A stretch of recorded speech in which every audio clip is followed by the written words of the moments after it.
a continuar.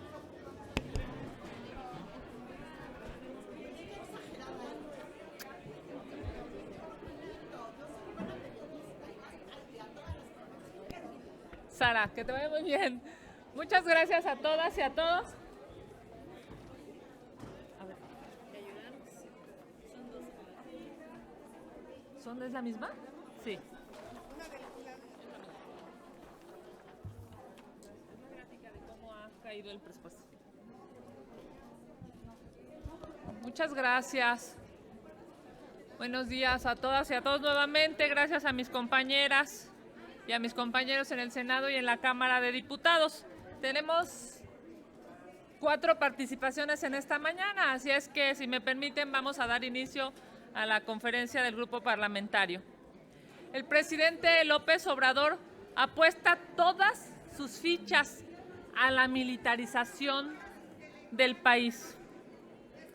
Desdeña la labor que realizan los cuerpos policiales municipales y de las entidades federativas. Hay un abandono por parte del gobierno federal.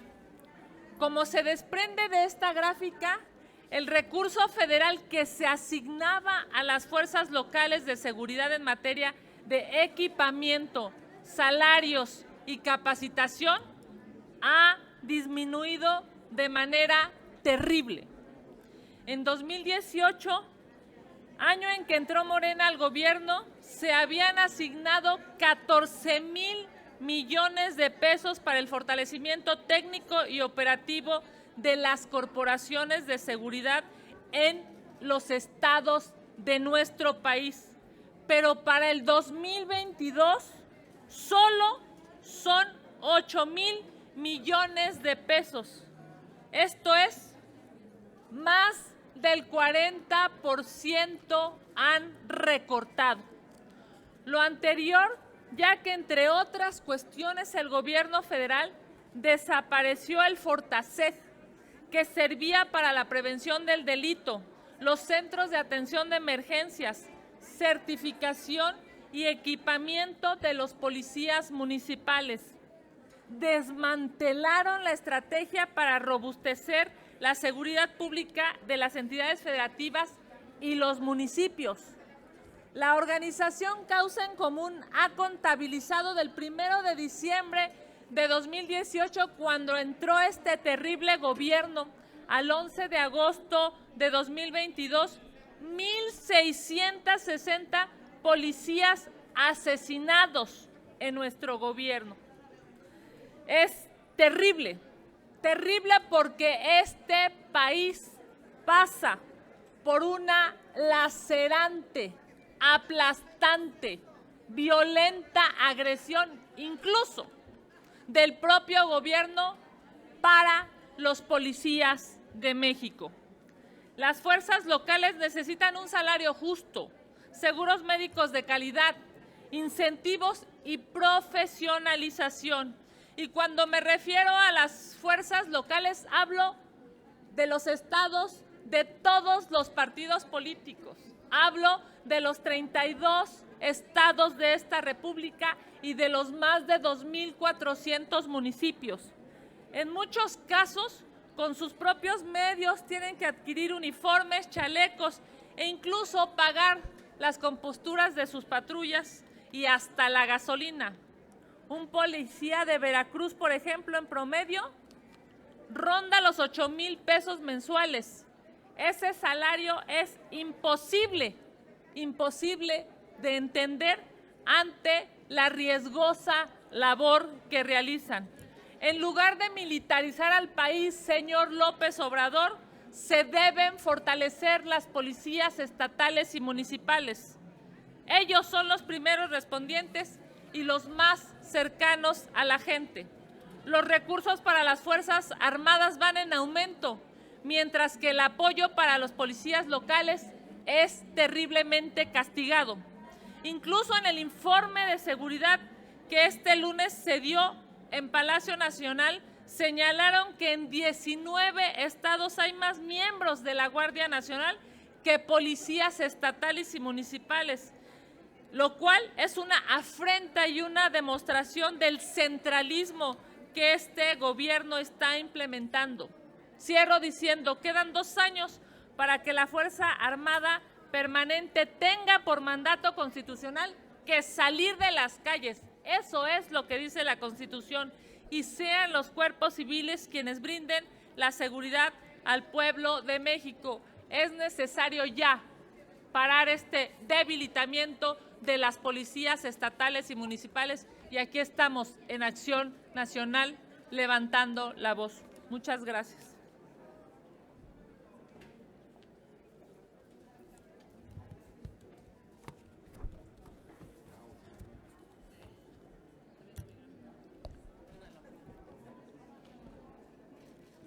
¿Qué tal? Muy buenos días. Desde Acción Nacional tenemos muy claro que el tema de la seguridad no es un tema para politizar. Todos los actores políticos, independientemente de colores, estamos obligados a ello. Pero eso no implica callar ni sacarle la vuelta, ni cegarnos ante la situación de urgencia que viven nuestras comunidades, regiones, el país entero. Además, ¿a quién le toca establecer un modelo eficaz para combatir la ola de violencia en el país? Es al gobierno federal, a quien le toca articular la estrategia conjunta para resguardar el orden y poner un alto a la violencia. Sabemos que militarizar al país no es el camino, y es lo que ha venido sucediendo. Hoy el presidente solo quiere validarlo mediante un decreto, pasando por alto la Constitución. La Guardia Nacional, en su estado de fuerza, tiene más del 80% de integrantes del Ejército y la Marina. Ha sido una simulación de parte del gobierno. No hubo una estrategia para que la Guardia Nacional operara un modelo de seguridad pública eficaz en el país. En efecto, todos los órdenes de gobierno deben hacer la parte que les toca. Todos debemos hacerlo. Pero quien coordina es el orden federal. Es en quien recae por competencia el resguardar el orden de la nación. En días pasados observamos la ineficacia o el cúmulo del disimulo de un gobierno que no quiere hacer su parte. Sigue escalando la ola de violencia que nos rebasa cada vez más. Vivimos momentos de terror, de miedo.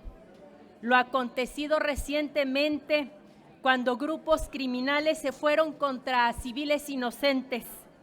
Lo ocurrido en Ciudad Juárez, en Chihuahua, mi estado. En otros estados como Guanajuato, Jalisco, Baja California. Todo esto nos debe poner a reflexionar. Propuestas. Desde la oposición, nosotros hemos dado varias propuestas. Hemos dicho que se requiere para una estrategia contundente de contención, una de prevención efectiva con eficaz coordinación de todos los niveles de gobierno, donde se vuelve necesario fortalecer y potenciar las habilidades de las policías locales para que desarrollen eficazmente sus labores preventivas. ¿Y qué se hace? Debilitarlas, eliminar los fondos para su fortalecimiento. El sistema penitenciario requiere cirugía de fondo. Los miembros del crimen operan e imponen sus reglas por encima de la autoridad, sin contar con el hacinamiento y la falta de una verdadera reinserción social. Se necesita de manera urgente rediseñar un modelo que sea eficaz. Aquí se ha hecho reiterativo, pero el presidente no escucha. El desdén que muestra hacia la oposición es el mismo desdén que le brinda a una sociedad que vive en zozobra. Desde la oposición seguiremos con firmeza exigiendo que se rediseñe el modelo que logre poner alto al crimen. Construir la paz es el camino. Lo que tengamos que hacer, hagámoslo. Militarizar al país no es opción viable.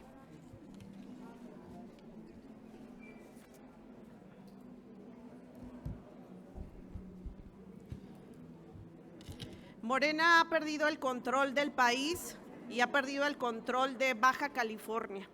¿Por qué lo digo así? En mi estado, Baja California, hubo actos de terrorismo, así como vimos en diferentes estados como Guadalajara, Guanajuato y Chihuahua. Actos de terrorismo, cerca de 19 vehículos incendiados en todo el estado, en Tijuana, en Mexicali y en Ensenada.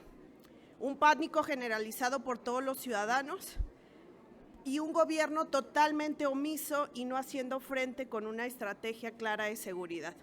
Hoy su reacción es querer militarizar al país, una reacción además inconstitucional y que no genera la seguridad que todos los ciudadanos queremos. Estamos en espera de la reforma constitucional que el propio presidente ha anunciado o el posible decreto. Sin embargo, esta iniciativa sobre militarizar también a la Guardia Nacional y pasarla a Sedena, pues es totalmente inconstitucional, pero además es falta de herramientas y falta de presupuesto. Nosotros desde la Cámara de Diputados exigimos que no eliminaran presupuestos que ayudaban principalmente a la policía, como es el programa Fortasec. Ustedes recordarán que desde el 2021 ya no existe ese programa, pasó de tener cerca de 3,000 millones de pesos a estar totalmente en cero, y hoy los policías no tienen ni herramientas, ni armamento, ni patrullas, ni capacitación, y por supuesto no hay una estrategia clara de seguridad. Desde esta tribuna exigimos que el gobierno federal y los gobiernos de los estados y los municipios tengan una estrategia clara de seguridad para atender estas exigencias ciudadanas, y basta al terrorismo, basta de perder el control y verdaderamente exigir seguridad para todos los ciudadanos. Pepe Toño. Sí. ¿Y seguridad? Es otro tema. Es que no es seguridad. No, exacto, es otro tema. Sí, yo.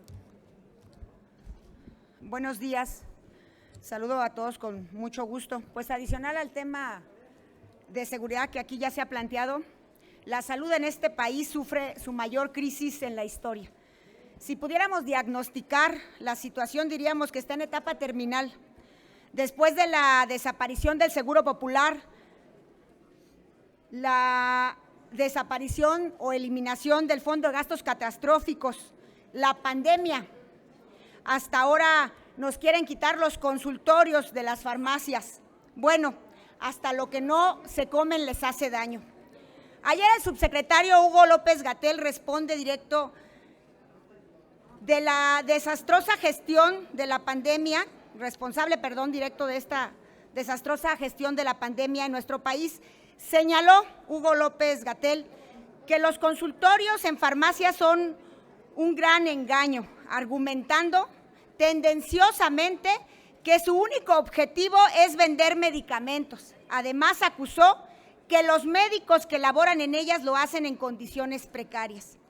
La reacción de López-Gatell responde a los resultados de la Encuesta Nacional de Salud y Nutrición en SANUT 2021 sobre COVID-19, que mostró que las personas buscaron en mayor medida atención médica en unidades del sector privado que en las instituciones públicas. La encuesta señala que el 57.9% de la población reportó haberse realizado prueba COVID en el sector privado. En cuanto a la atención médica del COVID-19, el 68% de la población acudió a los servicios privados, lo que significa que 7 de cada 10 personas en este país que tienen la posibilidad acuden a un sector privado. Respecto a la utilización de servicios de salud en general, el 50.8% de las personas acudieron a servicios privados, de las cuales el 19.9% correspondió a consultorios adyacentes o farmacias.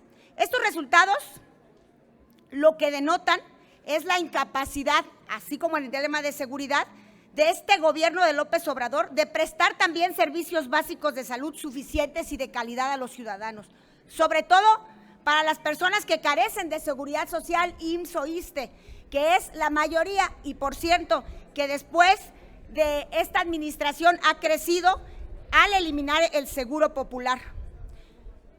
El presupuesto público para atender a familias con males que causan gastos catastróficos, como el cáncer o el VIH, cayó en más del 50% durante el gobierno de López Obrador, mientras que de 2016 a 2018 el gasto para ese rubro mediante el extinto Seguro Popular era de 30,000 millones de pesos. Para el 2019 al 2021, a través del INSABI, que nadie sabe dónde quedó, fue solo de 14,957 millones de pesos, casi la mitad de lo que se venía aplicando. Esa es la salud de este país y esa es la situación que tiene este gobierno a miles de millones de mexicanas y mexicanos que no tienen otra seguridad social porque no tienen un empleo fijo y que tienen que acudir a esas farmacias que hoy soy denostada simplemente porque las encuestas y los números ya sabemos que no les agradan. Muchas gracias.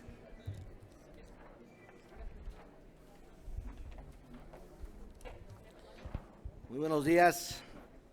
Saludamos a los medios de comunicación con mucho afecto, a quienes nos siguen a través de las diferentes plataformas digitales. Saludo con afecto a mis compañeras y compañeros legisladores. Ya se dijo aquí que en materia de seguridad vamos muy mal, en materia de salud vamos pésimo y en materia de educación no es la excepción, es un terror. ¿Y cómo no vamos a ir mal en materia de educación si lo peor que le pudo haber pasado en los últimos años a la Secretaría de Educación Pública pues fue tener a una titular que pasó de noche?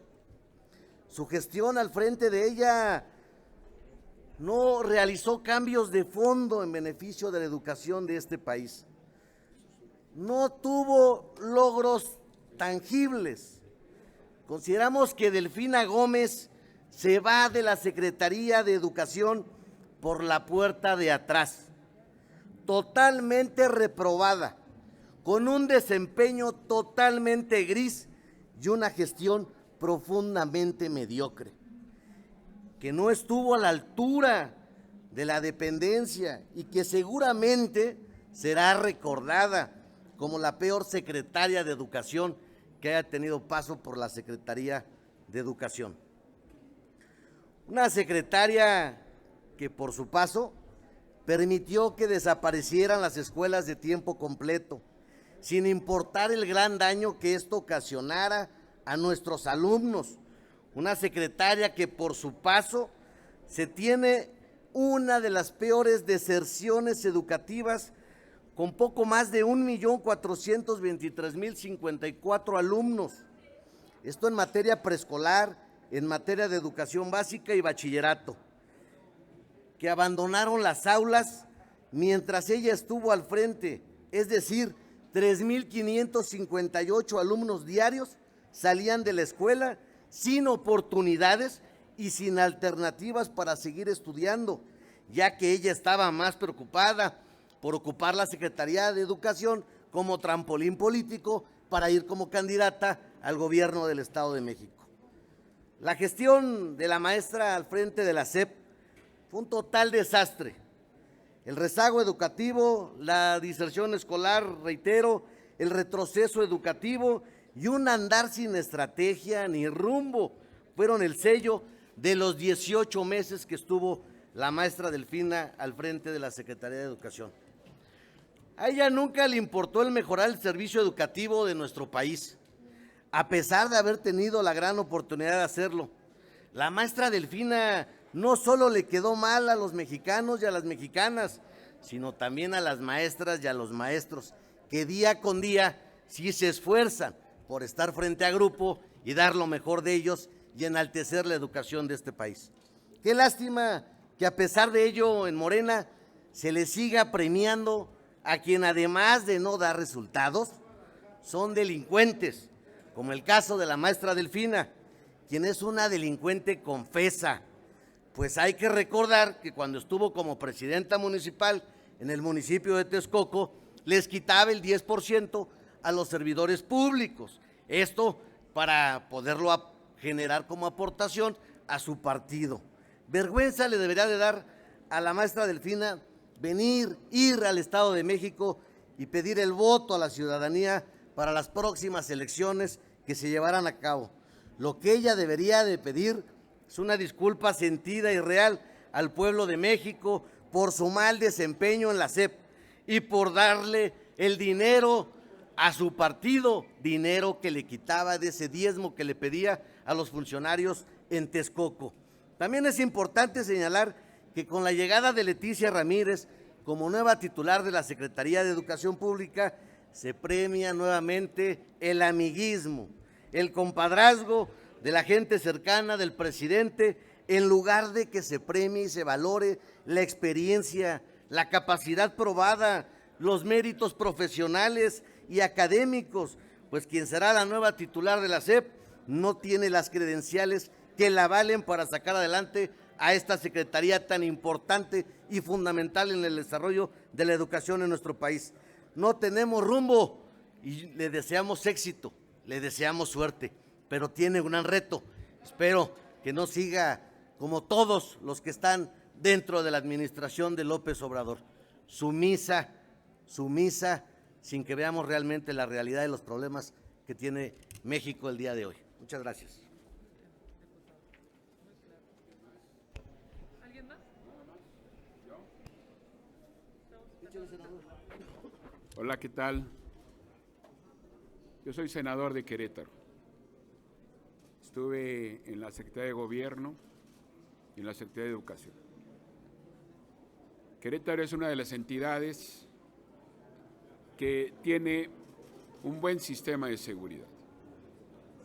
Y ante la propuesta que el presidente realiza, obviamente no estamos de acuerdo como panistas y como el pueblo de México en la militarización que se pretende.